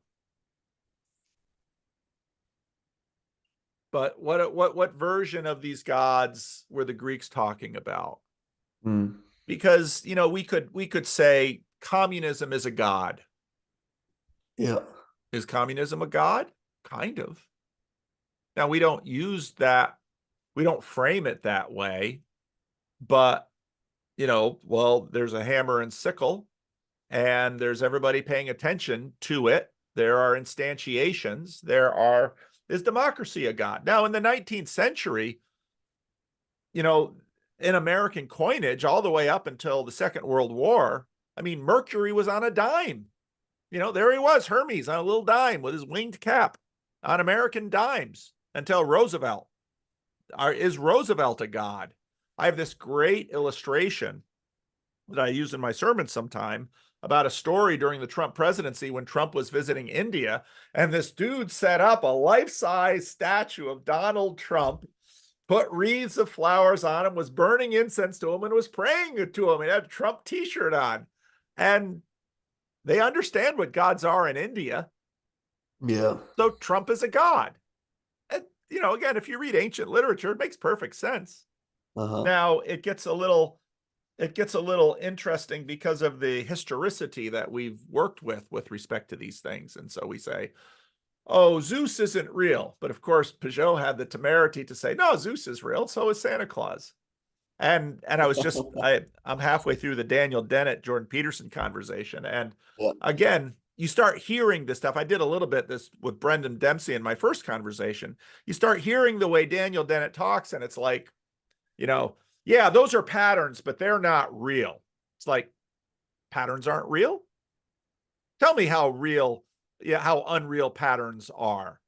I mean, what is a heart attack? Heart attacks are patterns. Yeah. That's what they are. Real as a heart attack. We say that. So heart attacks aren't real. Zeus isn't real. But it takes sort of a frame shift that you begin to say, oh, wait a minute, wait a minute, wait a minute. what do you mean? And once you begin to sort of get beyond that and understand how it's going, well, then new vistas open up. Yeah, but it seems like to me then Christianity is not necessarily monotheism if we understand God to be the highest God. So we do not reject the idea that there exist other gods, but we simply put God at number one. Well, Michael Heiser, if you read, I mean, he passed away not too long ago. I mean, he wrote a ton of this stuff, and Yeah. people were lapping it up because the close reading of the Old Testament, who are these Elohim? And sometimes Elohim is the Lord, Yeah. but there are these other Elohim. And what are they? And how are we supposed to think about them? All in, this very monotheistic testament. So, what did Abraham know and when did he know it? Boy, that's a hard question to answer, but could be a lot of fun to play with. Was he a henotheist? Well, I don't think the word henotheist is very old. And like I said, there's all these forks in our knowledge as we go. And Barfield would point to these and say, wind and spirit were the same thing. What was in the minds of people for whom wind and spirit were the same thing? Yeah. And can you actually sort of get back to that? And I think so, and sort of getting there is, and Barfield sort of got this right. You first have to sort of separate them.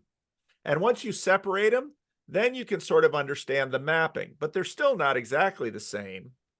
And that's kind of where we're at right now.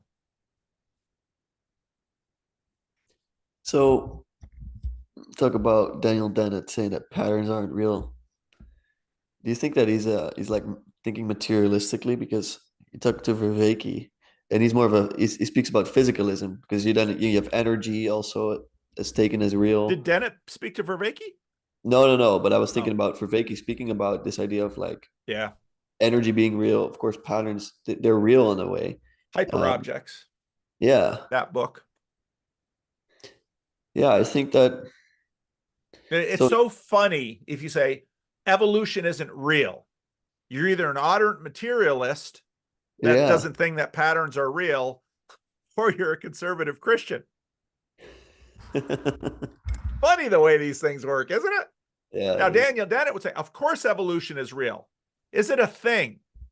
And that's where Vervaeke, see, what John is doing is sort of covering, John is out there on the frontiers, as is Peterson. But a lot of people like Dennett, they're not frontiering. They've got their Yeah, career. They've got their little watch and they're guarding it, and that's what they're doing. that's so wild to me actually because so many people are still in that paradigm. Oh yeah, the majority of people. But that's But always the way it is. it's so absurd. Like it seems so absurd when you're talking about these things, and then people want reality to be measurable, and I just can't even understand. Sometimes I begin to speak about God with people around me, and just the way they speak within two sentences, I'm like, oh no, I cannot even have a conversation about this. It's Right. You impossible. don't you are not a sufficient exorcist. That's what's fun about the Jordan Peterson Dennett. It's like Jordan's put on his exorcist clothing, and he's gonna see how far can I get with Daniel Dennett? And that's what that whole conversation is. How far can I get with you? And you don't even really know what I'm doing, but a whole a whole bunch of people out there watching know exactly what I'm doing. But you, Daniel Dennett, who are one of the two people in the conversation, probably don't really know what I'm doing. That's so funny, actually. Like It is. everyone It is. It's a knows his weird little world. plan. What do you think are you able to understand atheists at all? Because Yeah. you've never been an atheist. Are you able to really understand them? I've felt the pull. I've When? had the doubts. I mentioned before that, before I ever got started on a lot of this stuff, I was kind of reading C.S. Lewis's Miracles twice a year just to, not be a hypocrite. Ah, I So see. yeah, I've lived in the blue church. I've lived in secular land. go to the doctor. I have an education. I read books.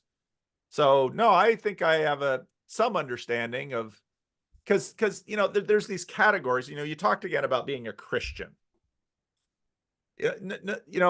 Nowhere in the Gospels do you hear Jesus using that language. That language came after, of course. Yeah.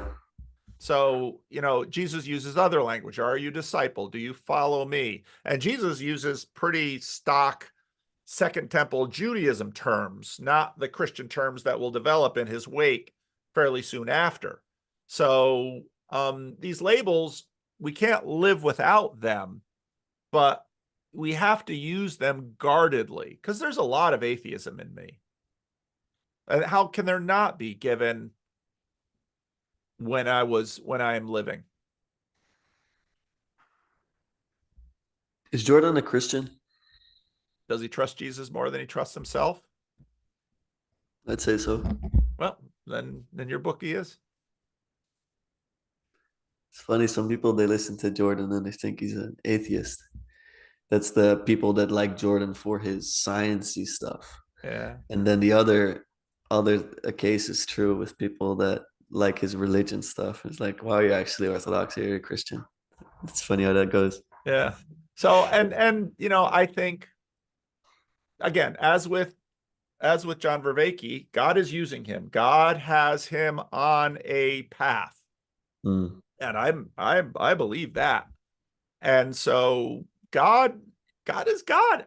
We really have to stop trying to move God aside and say, you're doing it wrong. Here, let me. I can't even run my own life. Never mind somebody else's. There are three paths that David Schindler described, one of beauty, truth, or goodness. And he said that everyone basically in their life has one that they are driven by the most. Which one of those three is that for you, do you think? And has that changed perhaps? Boy, that's a good question. That's a really good question. I'm gonna have some cake to fortify myself this Seventh grade cake. 7th grade cake. It's good. It's good. Good. I think it does change. I think probably goodness. It would probably be goodness, truth, and beauty. Yeah. It would probably be in that order. Yeah. Has that always been the case? Probably. I think there's something temperamental about us with respect to, and you can get at it with Big Five and some of these other, people like the Enneagram. I think I took it once. I don't even know what number I am. I might have that somewhere in my files too, but Yeah. I don't know much. But yeah, I think he's right that people will tend to, because I love this Jonathan Edwards idea about Jesus, his diverse excellencies. I love the idea because it always pops up in my sermons. But that one of the amazing things about Jesus was Jesus could hold together. We'll just use these transcendentals: truth, goodness, and beauty. He could hold them all together in a way together that I can't. And because I can't, it's like I have to sort of line them up, because I can't hold them this way. So I have to kind of hold them this way. So Jesus could hold, he was strong enough to hold them this way, because there's tensions between them too. And so I think for most of us, we can't handle the diverse excellencies the way Jesus could. So, yeah, it's a great observation. I'm probably going to steal that. Pastors are thieves. Be careful what you show them, because they'll say, "Ooh, I like that. I'm going to use that." Nice. Go to my pastor's bag of tricks, and you're doing something, and people, well, you play this one on you. See what you do. Well, I don't think the ideas are owned by any of us, so No, we you just can take it if you pass like. them around. Let's see what I want to ask about. What is the movie you've watched the most, Paul? Oh, there's a good question. Movie I've watched the most.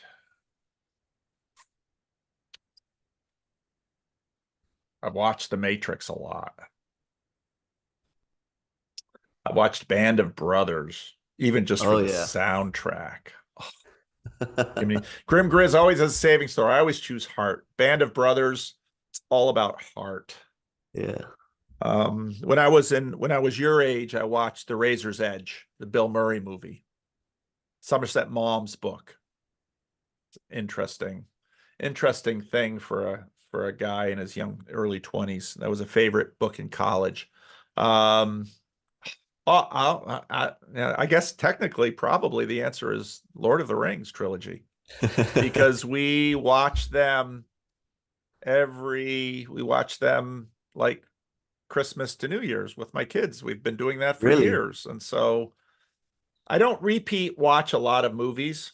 Um, but yeah, I guess it'd have to be Lord of the Rings. Did you watch Dune? I did. Or have you read? Sorry, you I didn't? have read and watched. I read Dune when I was closer to your age. I got, I think, halfway through book four. Okay. So, and So then I did the audiobook. I was driving my kids to high school, and I'd always look for audiobooks or something to listen with them and to do that with them. And so I did Dune with my kids then again. And then I just reread the first Dune book before seeing the second film. all right, let's get your thoughts. I just did this weekend with Aaron. It was really fun. Well, And the books are complex. They mm, really are. And this movie, unlike you know, the movie from the 80s, which just kind of got silly, yeah, um, and kind of crazy. The world creation of this movie was amazing. But having just read the book and then if you really want to enjoy a movie, don't watch the book. Don't read the book right before you watch the movie because you have to make decisions in a movie. yeah, And like the Southern fundamentalists, really, did he really decide? I remember the first time it was said in the movie, I thought, I'll forgive you at once, but if I hear it again, I'm not going to be happy. And I heard it again and again and again. It's like, really, the Southern fundamentalists? Are we really this American centric here that just sort of, you know, so that kind of ticked me off. Um, it's a really hard book to adapt. It's super hard because it is very complex. And, even just the frame of the book where you begin with the Princess Erelon and with his sister and because already in these little chapter headings, you get inklings that, oh yeah, Muad'Dib is going to defeat the emperor and become the emperor. And so what I really like about at least what Herbert tried is it's really easy to get excited about the hero's journey. Freddie has not called me. I think it's Freddie. He changed his number. He's called me 10 times in the course of this. So after I get off, I'm gonna have to call Freddie. So if you don't know who Freddie is, watch the Freddie and Paul show. Um, but what I appreciate about Herbert is that he knows the hero's journey. And he also understands something that, let's say, the David cycle understands in the Bible. I mean, First Samuel, it's just I there's someone that I really hope gets a chance because he's been working on the David story to adapt it to a television series, and he's got some really cool ideas about it, and I hope he gets his way. I don't know. I fear he won't, just because of the way things are. But I so often, every time I read the book of Samuel, I think this is an amazing story. The yeah, story is so good and it's yeah, so well told and it's so wonderful. And so you see David, and I mean, it is just the quintessential hero's journey. And yeah, Goliath and Saul's son-in-law and ducking the spear and going out into the wilderness and having a yeah, Philistine city. And it's just amazing. But then he becomes king and what happens after he becomes king. That's where the battles are. And Yeah. that's where you're truly tested. They go all the way back to where we started this conversation. Yes. It can Beautiful. be so exciting to run up your channel and get it big and make a name for yourself and become famous and be able to, be able to have Elon Musk's cell phone and have him answer when you call. You think, wow, that would be the most amazing thing to have, Elon sitting there one day thinking about his various companies and saying, gosh, I don't know. I wonder what my friend Lucas would think. Should we, should we offer the Cybertruck in colors or stick with stainless? Lucas, what do you think? I mean, it's like, wow, wouldn't I like to be that guy? And the book of the book of Samuel says, do you really want to be that guy? You don't know what is involved in getting what you wish. And this Yeah. isn't even framed as David's wish. This is framed as, as God's work through David. But I mean, the story ends so painfully, the Absalom story. And the Bible is just so brutally honest, because it would be so tempting to write a David hagiography. But, David, he's weeping for Absalom, and, his general comes and says, look, you want to have a kingdom tomorrow? You better sort yourself out, because all of your troops have just expended energy, blood, and put their lives on the line against this kid. And you're now sounding like you wish you were dead. How do you think that makes them feel? What are you doing? And, Nathan, you are that man. And then, even at the end with the power struggle for who's going to succeed David and Nathan and Bathsheba versus, and it's it's just the most amazing story. And it's so real in that, yeah, we love the hero's journey. All right. But the real test is after they have become the king and they are now the hero. What now will you do?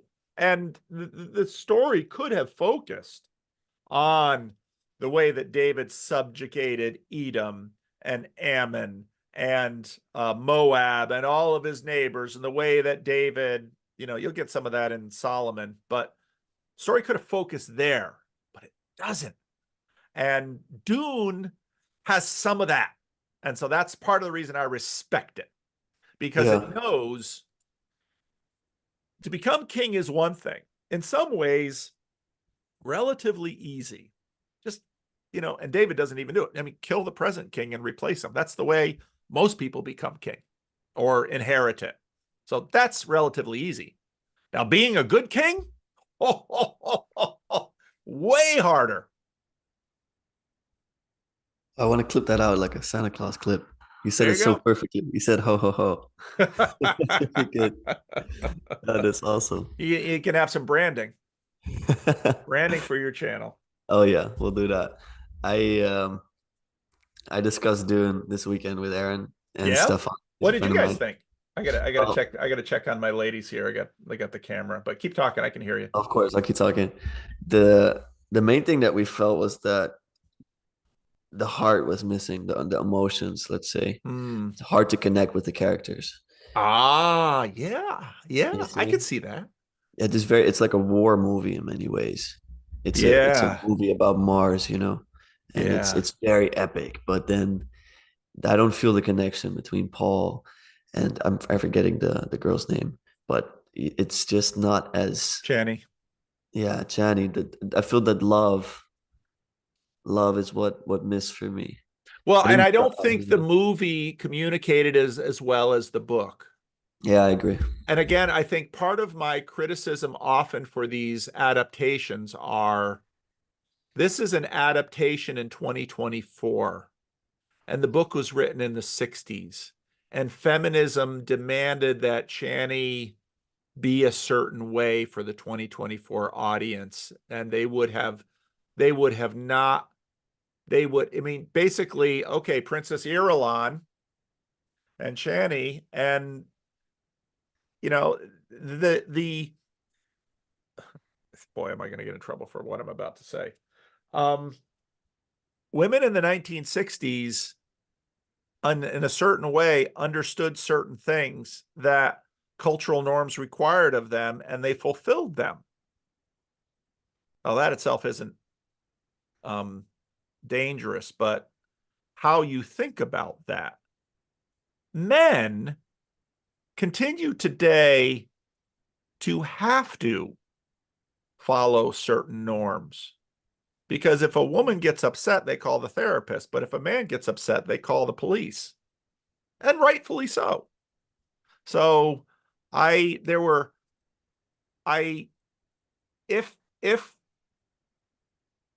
if they hadn't adapted the book to an audience 50 years later, people would have been upset.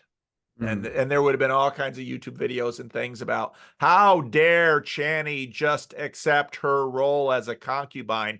But that's an important element of the book because it has to do with his mother and her accepting the role as a concubine. And so, there's a logic in the book that the contemporizing adaptation, because I mean, if they make Chani, because they want Chani to be a strong, independent woman. She just has to do that. And they don't understand that for some women, being strong and independent means taking on certain yokes to achieve certain outcomes. Yeah. That's what Jessica did. Yeah. She stayed the concubine. Now Leto says, I should have made you my wife. I was a fool. Well, and this is the tension in the story, and it's the tension that has to do with a concubine and that whole idea of what concubines are. And it's rich in the story. And if you just make modern Chani a strong, independent woman, that's like, oh, okay. Well, then, you know, you've, but they're living within a social structure Yeah. that the world creation has made, where you still kind of have an ancient world situation where there's concubines, and a concubine is a real thing. And the fact that the king marries for politics but loves his concubine, that's a real thing. And people would understand that. But, talk about enforced monogamy. She has to be his person. Yeah. Okay. I'm And thinking a bit I of, wonder what they'll play with then, because when you get to the start of the second book, spoiler alert, book's been out a little while, Princess Irulan is meeting with some conspirators that are thinking of assassinating him. And, so the book has a logic to it. And yeah. this is part of the problem with movies, that there are sensibilities that, when violated in a movie, are not tolerated, but they can be violated in books. Yeah. I want to speak a little bit about Jordan because you're such an expert on him. I don't know how expert I am. I have Spend a lot of I, time on him, at least thinking about. I've had less contact with him than I've had with Peugeot and Vervaeke. So, but I've watched Perhaps a you lot of see. hours. I've got a lot of hours logged listening to him. Yeah, I think you see better from the distance, to be honest, with a figure like this one. For John Vervaeke said that Jordan is Moses in many ways. He described Jordan to Moses, and he described himself as Socrates. And so, what I find interesting with a Moses role, I mean, he's kind of building an empire and leading a people almost. With the R conference, it's taking form where I see Jordan getting more and more influence, and people look up to him. Is Jordan's influence growing? Is Jordan's influence growing? I think he has less influence today than he did in 2018. I don't know about that. I think explicitly it might not be, but I think his ideas are starting to take hold because all the people that followed him in 2000, what do you say, 17, 19? These people are now embodying a lot of that. So Yeah, in many ways, yeah, it's now taking form. yeah, And so we have a Jordan Peterson army in some ways. yeah. And I'm wondering with Jordan, do you think, having watched this phenomenon for these years, that he has remained true to himself, that he has remained authentic as far as he could? I think he is. I think he is who he is. I think that cake was baked. Yes. I think, and my comment in terms of influence had everything to do with their thanks to sort of the hit job that was done on him by the Blue Church. There are hosts of people that once the name, we have to land the plane soon because the dog and the ladies are going to be Yeah, of around. course, of course. Um, there are hosts of people that once Jordan Peterson is named, they will stop listening. Yeah, Now, let's be fair, we had different kinds of love, there are different kinds of influence. Um, I think he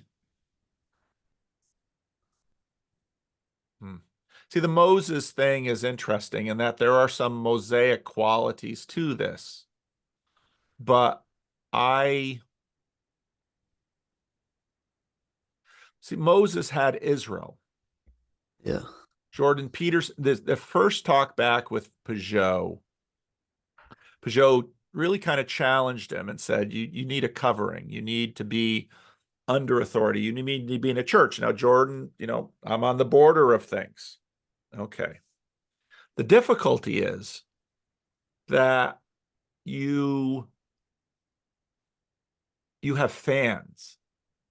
You have influence in your fan base. But what kind of body can fans create?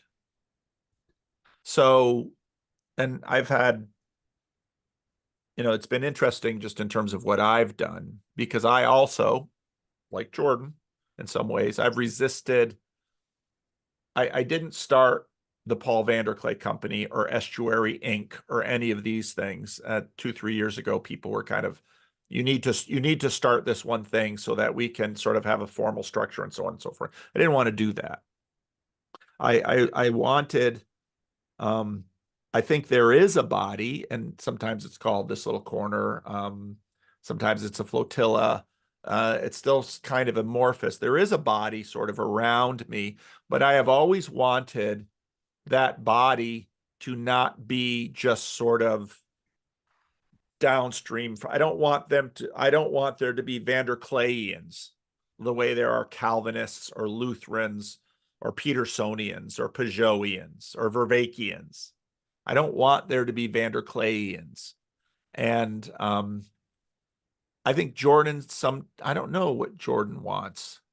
I think, Jordan was captured by the status rocket that took him up into orbit. And in many ways, he spent a fair amount of time trying to figure out what to do with it. And so he's been making videos. He joined Daily Wire, which time will tell whether or not that was a good move.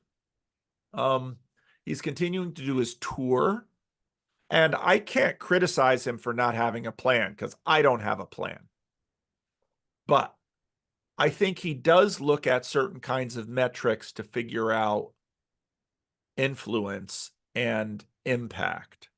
Now, he is more willing to play with politicians than I am.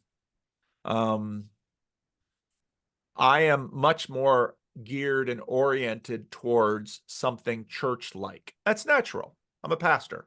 And so I was just thinking this morning how there's whole bunches of people in this corner that are like elders and deacons. And it's the weirdest church you could imagine because, of course, we've got Unitarians and atheists and New Agers and people who like psychedelics and people who don't, and renewed Roman Catholics and Ortho Bros. We got all those people in this strange body. But I've never wanted this body to be too distinct or have skin that is too firm. And that's part of the reason I didn't want to start something that it would be very easily identifiable if you were in Hmm. or out. Yes. And so what Peterson has is a hard thing to think about. So that's why part of the reason why this arc endeavor is so interesting. But they've only done one event. Yeah. And I think it was a big success in that they drew a lot of people to it, and high status people and influential people. I'm not sure they quite know what to do with their audience. And I think he's got fans and he's got an audience. And I think part of him is continuing to work the therapist mission, but instead of doing one-on-one in that therapist box, now he's doing stage to audience. And he's been effective at that, clearly so. But where this goes, whereas Moses, they had the children of Israel plus all the other ones who came up from Egypt. And then they then were cohered by the covenant into Israel, and they had a very definite body. I'm still not sure what Jordan's body looks like. So, That's a good answer. I'm gonna be respectful of your time. all Thank you right, so much for these 2 hours. It's been an Lucas, absolute it was pleasure. wonderful talking to you. Had a great time. And Thank you. say hello to your father and your brother from me. Will do. Will do. By the way, I'll upload on Sunday. I'll send you the file. You can upload it Oh, I've quickly got a after. copy of the file here too, so you Oh, don't you need got to. it? Yep. Perfect. So we're good. Awesome. Thank you All so right, much, man. Have Lucas. a nice day. Thank you for your time. Take care. Bye bye.